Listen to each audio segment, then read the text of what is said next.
Povo de Deus, a paz do Senhor, Thales Vilas aqui, seja muito bem-vindo a mais esse vídeo. E esse vídeo aqui está simplesmente muito interessante, porque nesse vídeo aqui você vai receber um verdadeiro estudo bíblico completo sobre o chamado de Moisés. E o texto que nós vamos estudar é Êxodo capítulo 3, do versículo 1 ao 22. Então, olha, quem avisa, amigo é, hein?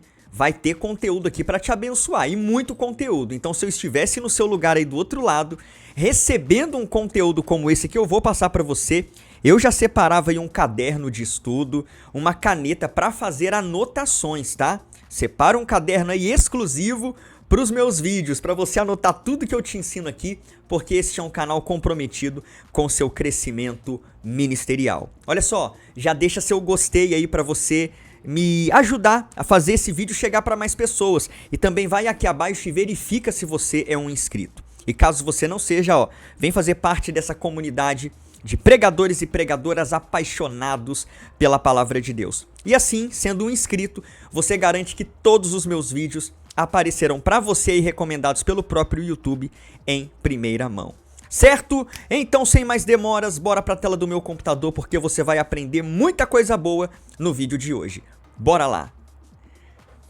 Já estamos aqui então na tela do meu computador, onde agora eu quero te dar aqui gratuitamente um estudo bíblico completo sobre a chamada deste que é conhecido como o grande libertador de Israel, o grande legislador, Moisés. Quem é que não conhece Moisés, não é verdade? Mas talvez a chamada de Moisés, como Deus o vocacionou para este ministério de liderança, muita gente não conhece. E é isso que eu quero apresentar para você aqui neste estudo. Então, preste atenção e vamos lá. Versículo de número 1 diz para nós o seguinte: Moisés apacentava o rebanho de Jetro, o seu sogro, sacerdote de Midian. Vou destacar Midian aqui também, que eu já vou fazer uma consideração aqui com você. E levando o rebanho para o lado oeste do deserto, chegou a Horebe, o monte de Deus. Então vamos lá. Tenho algumas considerações já para fazer aqui neste primeiro versículo. Uma primeira coisa é que quando eu olho Moisés apacentando o rebanho de Deus, eu penso na palavra preparo. É isso mesmo. Deus estava preparando Moisés através desse cuidado com o rebanho de Jetro para cuidar do rebanho do Senhor, que era o povo de Israel. Lembra de Davi? Davi teve um preparo semelhante. Ele cuidava das ovelhas do pai, do rebanho do pai. E Deus o tira de detrás da malhada e o coloca para ser rei de Israel. Moisés aqui nessa ocasião, só para você saber, ele tinha 80 anos de idade, tá? É isso mesmo, 80 anos. Na verdade, a vida de Moisés pode ser dividida em 3 fases. Quais são essas fases? Os primeiros 40 anos, ele passou no Egito. Pensando que era alguém. Os primeiros 40 anos. Depois ele foge do Egito, você conhece a história. Ele mata um homem, é descoberto este assassinato e ele foge da fúria de Faraó. Ele passa os próximos 40 anos, dos 40 aos 80, em Midian, com Jetro, certo? Onde ele se casa com Zípora, onde ele tem 2 filhos, Gerson e Eliezer. Ele passa esses próximos 40 anos, dos 40 a 80, descobrindo que não era ninguém. Então, primeira fase, primeiros 40 anos, achando que era alguém. Segunda fase, descobrindo que não era ninguém. E a terceira fase, que começa agora, a terceira fase dos 80 até os 120 anos, quando Moisés morreu, ele aprende que ele pode ser alguém nas mãos do Senhor. Ok? Então a vida de Moisés pode ser dividida nessas 3 fases. E como eu disse a você, ele morava em Midian. Tá? Eu trouxe um mapa aqui no slide seguinte para você aprender aonde ficava, onde ele se localizava Midian. Certo? Então ele morava com seu sogro, casou com Zípora e sua atividade era ser pastor de um rebanho. Mas era preparo de Deus para ele cuidar do seu rebanho, o povo de Israel. E ele então, apacentando o rebanho, tá? Ele leva o rebanho para o lado oeste do deserto e ele chega a Horebe. Horebe é um outro nome para... Deixa eu escrever aqui embaixo. É um outro nome para Sinai. Tá? Horebe é Sinai, o Monte Sinai, onde Moisés teria tantos encontros com Deus. Então ele leva o rebanho ali próximo. Então ele morava próximo ao Sinai, na região de Midian. E ali ele tem um encontro com o Senhor. Vamos continuar? Aqui eu trouxe um mapa para você se localizar onde ficava Midian. Olha o Egito aqui, onde Moisés viveu durante os seus primeiros 40 anos, tá? Aqui a terra de Gósen, onde o povo de Israel estava alojado. Note que é a terra mais fértil do Egito. Olha o verde aqui, ó. Tá vendo? Você vê que o Egito é praticamente todo improdutivo. A terra de Gósen próspera, era onde o povo de Israel morava. Então Moisés foge do Egito, até Midian, tá? E aqui ele mora durante a segunda fase da sua vida, dos 40 aos 80 anos. E o Monte Sinai ficava aqui próximo, ó. O Monte Sinai aqui, o Monte Horebe. Ficava aqui próximo. Então, por aqui, Moisés estava apacentando o rebanho e aqui acontece a sua chamada. Certo? Só para você se localizar no mapa aonde ficava cada localidade. Versículo de número 2 diz para nós ali o anjo do Senhor. Esse anjo do Senhor no Antigo Testamento, ele aparece muito, tá? E ele é comumente identificado como uma aparição pré-encarnada do Senhor Jesus. Esse anjo do Senhor é considerado uma aparição de Jesus no Antigo Testamento. Thales, mas Jesus é anjo? Não, a palavra anjo significa mensageiro. Jesus é Deus, eterno como Pai, poderoso como Pai, imortal como Pai, não criado como Pai, atemporal como Pai. Então ele não é uma criatura como um anjo, mas ele é chamado de o anjo do Senhor no Antigo Testamento. Então o anjo do Senhor ele apareceu numa chama de fogo. Até aí tudo bem, só que aqui é que fica estranho, ó, no meio de uma sarça, um arbusto, esse arbusto aqui, ó. Esse arbusto então estava pegando fogo e o que acontecia? Moisés olhou, eis que a sarça, o arbusto, estava em chamas, mas não se consumia, ou seja, o fogo não consumia as folhas, os galhos desse arbusto. E Moisés ficou então maravilhado com o que ele viu. Um arbusto pegando fogo, mas não se consumia. Esse fogo era um fogo sobrenatural, não era um fogo natural. Lembra que tudo isso aconteceu com Moisés apacentando as ovelhas. Certo? E aqui, ó, a gente tem um princípio muito interessante, tá? Deus não chama desocupados. Deus não chama preguiçosos. Chamou Moisés com Moisés trabalhando, apacentando o rebanho do seu sogro. Chamou Gideão quando ele estava malhando trigo num lugar impróprio, num lagar, que era lugar de pisar uva. Chamou outros para fazer a diferença na história, quando eles estavam em plena atividade, Davi e outros personagens bíblicos, ok? Deus chama homens ocupados, Deus chama homens trabalhadores, certo? Porque se é preguiçoso na vida secular, vai ser preguiçoso no ministério também. Então, ó, manda embora a preguiça, hein? Ok? Deu para entender esse versículo 2? Vamos prosseguir. Versículo 3 a 5... diz para nós, então, disse consigo mesmo, Moisés falou consigo mesmo, vou até lá para ver essa grande maravilha.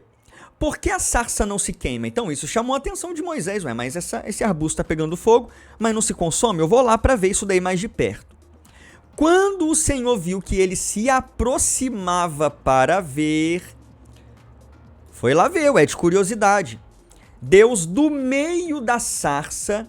Então, olha que interessante, no versículo de número 2, quem aparece na sarça é chamado de anjo do Senhor, que eu falei que é uma aparição de Jesus no Antigo Testamento. Aqui no versículo 3 a 5, já é chamado de Deus. Tá vendo como esse anjo não é qualquer anjo? Lá é chamado de anjo do Senhor, aqui fala que é o próprio Deus. Deus, do meio da sarça, o chamou e disse: Moisés, Moisés. A repetição do nome aqui significa uma ênfase, era algo sério que Deus ia dizer. Ele respondeu: Eis-me aqui. Deus continuou: Não se aproxime, tire as sandálias dos seus pés, porque o lugar em que você está é terra santa. Ok? O lugar em que você está é uma terra consagrada, uma terra santa. Mas a pergunta que fica é, Thales, por que Deus mandou Moisés tirar a sandália dos pés? E eu já ouvi várias explicações, tá? Várias explicações. Uma delas, que é a mais famosa, é que Moisés usava uma sandália do Egito, que tinha insígnias de deuses estranhos cravados nela. E aí Deus fala para Moisés tirar a sandália, que é para tirar aquele paganismo da vida dele. Só que o texto bíblico não diz nada disso, tá? E é pouco provável que 40 anos depois Moisés ainda estivesse usando uma sandália do Egito, certo? O significado mais provável aqui é a questão de reverência. Na época bíblica, tirar as sandálias era uma questão de reverência. O que Deus está dizendo é: Moisés, não me trate como um fenômeno qualquer. Eu sou o Deus Todo-Poderoso, então tenha reverência ao pisar na minha presença. Tira a sandália dos seus pés. Ok? Então Deus está pedindo a Moisés reverência na sua presença e também em respeito e em reverência à terra onde ele pisava, que era o Monte Sinai, o Monte Horebe, um lugar onde Moisés veria posteriormente muitas manifestações do próprio Deus. Deu para você entender? Então vamos prosseguir. Versículo de número 6, disse mais, olha o que Deus vai continuar falando. Eu sou Deus de seu pai. Pai aqui não é o pai direto de Moisés, tá? É uma expressão que significa antepassado, certo? Antepassado. Eu sou o Deus do seu antepassado, o Deus de Abraão, o Deus de Isaac, o Deus de Jacó. Moisés escondeu o rosto porque teve medo de olhar para Deus. E aqui eu acho muito cômico essa expressão que Moisés teve medo de olhar para Deus, porque muitas vezes nós não sabemos o que Deus fará na nossa vida. O Moisés, que aqui tinha medo de olhar para Deus, é o Moisés que posteriormente, ao abraçar a sua chamada, ao abraçar o seu ministério, ao libertar o povo do Egito, ao conhecer mais a Deus, é o Moisés que Êxodo 33, versículo 11, anote essa referência aí, Êxodo 33, versículo 11, olha o que diz. O Senhor falava com Moisés como? Face a face, como quem fala com seu amigo. Aqui, Moisés tem medo de olhar para Deus. Aqui, depois de aceitar seu chamado e de deixar-se ser moldado e capacitado por Deus, ele fala face a face com Deus. Isso aqui tem uma lição prática para nós. Talvez o que te dá medo hoje é o que vai te destacar amanhã. Ai, Thales, eu tenho medo de pregar a palavra de Deus porque eu não sei falar. Eu não sei me comunicar em público. Se você se entregar ao Senhor verdadeiramente, se você depender dele de todo o coração, ele capacita você e faz de você um grande orador para a honra e glória do nome dele. Você crê assim? Será que você pode interagir comigo e colocar aqui nos comentários assim, ó, amém, eu creio. Interage comigo aí neste estudo bíblico. Se você crê que Deus pode transformar a sua deficiência de hoje no seu destaque de amanhã. Ok? Deixa o seu amém aqui para eu saber que você está interagindo comigo neste estudo bíblico. Então vamos lá.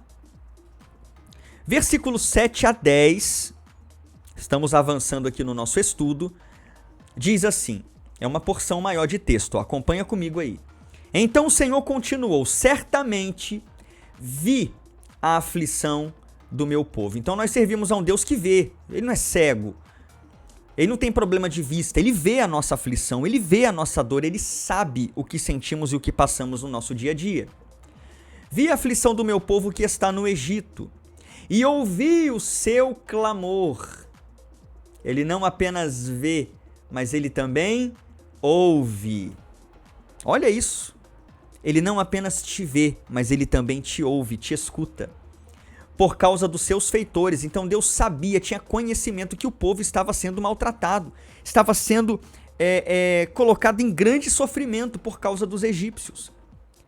Conheço o sofrimento do meu povo. Gente, isso daqui é maravilhoso demais. É um Deus que vê, é um Deus que ouve e é um Deus que conhece a nossa dor. Você tem dúvidas de que Deus entende o seu sofrimento, entende a prova que você está vivendo, a luta que você está passando? Ele te conhece por completo. Por isso, desci a fim de livrá-lo das mãos dos egípcios e para fazê-lo sair daquela terra e levá-lo para uma terra boa e ampla, terra que mana leite e mel. Essa expressão terra que mana leite e mel é o seguinte: uma terra deleitosa, uma terra boa, uma terra próspera. Então Deus está fazendo um contraste aqui. Eu vou tirar eles de uma terra de servidão, uma terra de escravidão, e vou levá-los para uma terra de abundância e uma terra de prosperidade. Gente, esse texto aqui é maravilhoso. Isso aqui dá uma pregação, tá? Ó, o Deus que vê, o Deus que ouve, vai vendo, o Deus que ouve, o Deus que nos conhece, o Deus que age em nosso favor e o Deus que muda a nossa sorte. O lugar do cananeu, do eteu, do amorreu, do ferezeu, do eveu e do jebuseu são povos que viviam em Canaã e que Deus expulsaria de diante do povo de Israel. Pois o clamor dos filhos de Israel chegou até mim e também vejo a opressão com que os egípcios os estão oprimindo. Agora venha e eu o enviarei a Faraó para que você tire do Egito o meu povo, os filhos de Israel. Então o que Deus está dizendo é o seguinte: eu vou fazer tudo isso daqui que eu falei que vou fazer através de você, Moisés. Eu o enviarei a Faraó. Deus trabalha usando ferramentas humanas, usando mão de obra humana, como eu e você. Deus cumpriria esses propósitos aqui acima através de Moisés. Ele seria o grande libertador. Certo? Então vamos lá. Versículo 11 e 12 vem a objeção de Moisés. Então Moisés perguntou a Deus: quem sou eu para eu ir a Faraó e tirar do Egito os filhos de Israel? Não é assim que a gente reage ao chamado de Deus? Senhor, quem sou eu para ser um pregador? Quem sou eu para dar aula na escola dominical? Quem sou eu para liderar o departamento feminino, o departamento masculino, os jovens, os adolescentes? Quem sou eu? Aí, ó, Moisés também reagiu assim. Deus respondeu. Sabe o que eu aprendo aqui? Nós nunca teremos a última palavra com Deus. Nós nunca ganharemos uma discussão com Deus. Ele sempre vai nos vencer na argumentação. Deus respondeu: eu estarei com você. E essa aqui é a maior garantia que nós precisamos. Não precisamos de mais dinheiro, não precisamos de nada. Precisamos só da presença do Senhor conosco, que a presença dele conosco é garantia de vitória. Eu estarei com você. Este será o sinal de que eu o enviei. Depois que você tiver tirado o povo do Egito, vocês adorarão a Deus neste monte. Este monte que eu estou chamando e vocacionando você, Moisés, vai ser o monte que você vai trazer o povo para me adorar. E esse vai ser o sinal de que eu te chamei. Você vai estar aqui não mais sozinho, mas com o povo de Israel. E de fato a gente sabe que isso aconteceu. Vamos lá? Então Moisés tentou uma objeção aqui, mas não deu certo não. Versículo 13 e 14, Moisés disse para Deus: eis que, mais uma desculpa, ó, mais uma objeção. Eis que, quando eu for falar com os filhos de Israel e lhes disser: o Deus dos seus pais me enviou a vocês, eles vão perguntar: qual é o nome dele? E então, o que lhes direi? Então Moisés está colocando aqui um empecilho. Se me perguntarem quem me enviou, o que eu vou dizer? Deus disse a Moisés, veja como Deus nunca é vencido na argumentação: eu sou o que sou. Esse é meu nome, Moisés. Eu sou o que sou. Disse mais: assim você dirá aos filhos de Israel: eu sou, me enviou a vocês. Thales, como assim eu sou? Esse é o nome de Deus? Sim. Esse nome traz a ideia de autoexistência, eternidade, poderio, soberania. Eu sou o que sou, ninguém me muda, o tempo não me altera. Eu sou o mesmo ontem, hoje e serei para todo sempre. É esse Deus, Moisés, que você vai apresentar aos filhos de Israel. É esse Deus que você serve, que eu sirvo e que nós estamos aprendendo dele aqui neste estudo. Já deixou o seu gostei aí nesse vídeo? Esse estudo tá te abençoando? Ainda não deixou o seu gostei? Eu só peço isso pra você. Clica no gostei aí e também se inscreva neste canal. E se comprometa a estar comigo aqui todos os dias ao meio-dia. Cada dia eu vou trazer um vídeo aqui melhor do que outro pra você ser abençoado e capacitado para o seu ministério. Se comprometa, marque na sua agenda. Todos os dias ao meio-dia eu tenho um compromisso com o pastor Thales. Vamos lá, versículo 15. Deus disse ainda a Moisés: assim você dirá aos filhos de Israel: o Senhor, o Deus dos seus pais, antepassados. Lembra? O Deus de Abraão, o Deus de Isaac e o Deus de Jacó, em outras palavras, o Deus da aliança, me enviou a vocês. Eu não vim por conta própria. Foi ele quem me enviou. Este é o meu nome eternamente, e assim serei lembrado de geração em geração. O Deus de Abraão, o Deus de Isaac, o Deus de Jacó, o Deus da aliança e o Deus da promessa. Versículo 16 a 18, vá, reúna os anciãos de Israel e diga-lhes. Então Moisés deveria falar com os líderes de Israel, os anciãos. O Senhor, o Deus dos seus pais, o Deus de Abraão, o Deus de Isaac, o Deus de Jacó, me apareceu dizendo: em verdade, eu os tenho visitado e visto o que tem sido feito com vocês no Egito. E prometi tirá-los da aflição do Egito e levá-los para a terra do Cananeu, do Eteu, do Amorreu, do Ferezeu, do Reveu e do Jebuseu, para uma terra que mana leite e mel, que você já aprendeu que significa terra de abundância, de prosperidade. E já aprendeu também que Cananeu, Eteu, Amorreu são os povos que viviam em Canaã e os quais Israel deveria expulsá-los. E ouvirão o que você vai dizer, e você irá com os anciãos de Israel ao rei do Egito, e lhe dirá: o Senhor, o Deus dos hebreus, veio ao nosso encontro. Agora deixe-nos ir caminho de 3 dias ao deserto, a fim de oferecer sacrifícios ao Senhor, o nosso Deus. Então Moisés chegaria no Egito, reuniria os anciãos e passaria a mensagem do Senhor para eles. Eles, aceitando a mensagem, eles, juntamente com Moisés, iriam a Faraó e falaria agora com Faraó na autoridade de Deus para libertar o povo. Só que a gente sabe que não foi fácil assim como Moisés imaginava, não foi simples assim. Tanto é que depois veio as 10 pragas, certo? Versículo 19 e 20...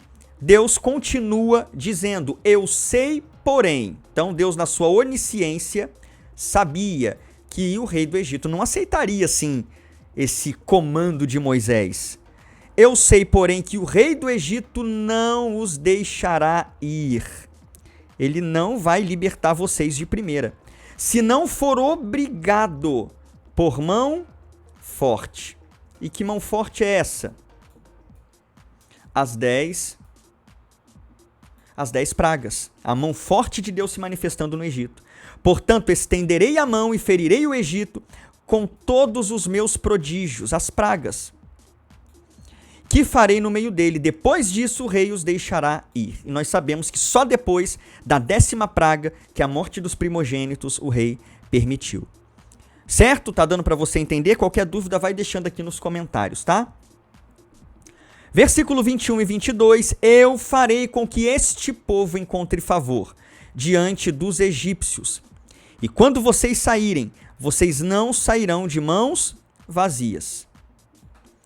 Cada mulher pedirá à sua vizinha, a mulher que estiver hospedada em sua casa, objetos de prata, objetos de ouro e roupas, que vocês porão sobre os seus filhos e suas filhas, e assim vocês despojarão os egípcios. O que Deus está dizendo é: vocês serviram aos egípcios 400 anos, é o mínimo que eles podem fazer, é dar objetos de ouro, de prata e roupas para que vocês possam sair daqui e não saiam de mãos vazias. Certo? O próprio Deus abriria o coração dos egípcios para abençoar o seu povo. E aqui, anote essa referência, Êxodo 12, 35 e 36, quando trata da saída do povo, tá? Depois das 10 pragas, o texto fala assim: os filhos de Israel fizeram conforme a palavra de Moisés e pediram aos egípcios. Pediram o quê? Objetos de prata, objetos de ouro e roupas. Exatamente o que vimos aqui, ó. O que Deus havia falado que aconteceria. E o Senhor fez com que o seu povo encontrasse favor da parte dos egípcios, de maneira que estes lhes davam o que pediam e despojaram os egípcios. O que Deus prometeu aqui em Êxodo 3, 21 e 22 foi cumprido em Êxodo 12, 35 e 36. Então, ó, anote essa referência aí do ladinho de Êxodo 3, 21 e 22. Certo? Deu para você entender a chamada de Moisés. E se você, meu amigo, que está aqui comigo nesse vídeo, deseja, Thales, eu quero aprender mais com você da palavra de Deus, eu quero me aprofundar, conhecer tudo a respeito da Bíblia. Então você precisa conhecer e se inscrever no meu curso Entenda a Bíblia de Gênesis a Apocalipse. Sabe esse estudo que você teve aqui? É só um estudo introdutório. Dentro deste curso aqui, nós vamos aprofundar, começando em Gênesis capítulo 1 na criação e caminhando passo a passo, gradativamente, até Apocalipse capítulo 22. Você precisa conhecer toda a palavra de Deus. Diga não à ignorância bíblica, ao analfabetismo bíblico e venha estudar comigo. Eu quero ser o seu professor de Bíblia, tá? Ó, o link vai estar aqui na descrição. Tá bom? Vai estar escrito assim, curso Entenda a Bíblia. E vai ter um link, clica ali e faz a sua inscrição agora mesmo. É menos que a sua assinatura da Netflix, menos que uma pizza por mês para você estudar e se aprofundar na palavra de Deus com riqueza de detalhes, de modo ilustrado e sem linguagem teológica difícil. Certo? Se você quer estudar comigo e se aprofundar muito mais na palavra de Deus, a oportunidade está aí. Ok? E para você que chegou até aqui e ainda não assistiu ao meu estudo bíblico sobre a chamada de Isaías, você estudou sobre a chamada de Moisés. Agora eu te convido a assistir o meu estudo sobre a chamada de Isaías. Olha, tá muito interessante, tá? Esse vídeo que tá aparecendo aí para você. Corre para esse vídeo e assista, mas só depois de se inscrever no meu curso Entenda a Bíblia de Gênesis a Apocalipse. Deus abençoe a sua vida, obrigado pela sua companhia e até amanhã, permitindo Deus. Um grande abraço, tchau!